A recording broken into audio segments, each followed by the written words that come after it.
Alright, here's the rest of the videos for rational exponents. I'm just going to work through some examples here. Again, if you need to pause it, pause it. If you need to rewind it, rewind it. Make sure you watch and make sure you understand. I tried to show my work for everything.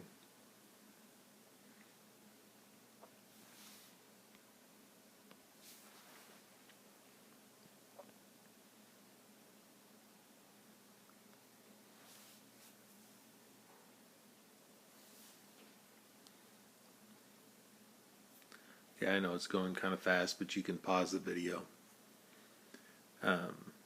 Tried to show both ways. If you have the little caret button on the calculator, then it's an upside down V looking thing. If you have the Y to the X, or maybe it's X to the Y button, those are all the buttons that you'd push.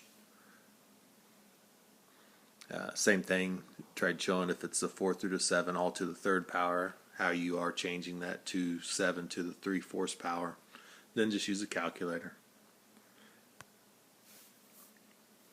Okay, we can solve equations with nth roots. Sometimes it's helpful if you make a list of, if you knew what x was, what would you do? Okay, we'd take it to the 5th power, then we'd multiply by 4. So you work it backwards. What's the opposite of multiplying by 4? Dividing by 4. So you got x to the 5th equals 32. Taking it to the 5th power, the opposite of that is taking it to the 1/5 power. Well, 1/5 of 32 is 2. Different problem.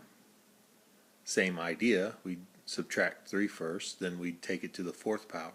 So work it backwards. Take it to the 1/4 power. So x minus 3 equals plus or minus the 4 through to 21. Add the 3 to the other side. What happens if it's an odd root? Okay, so the 5th root of 21. Notice something. If it's a 5th root or an odd root, it's only plus because it was a positive 21.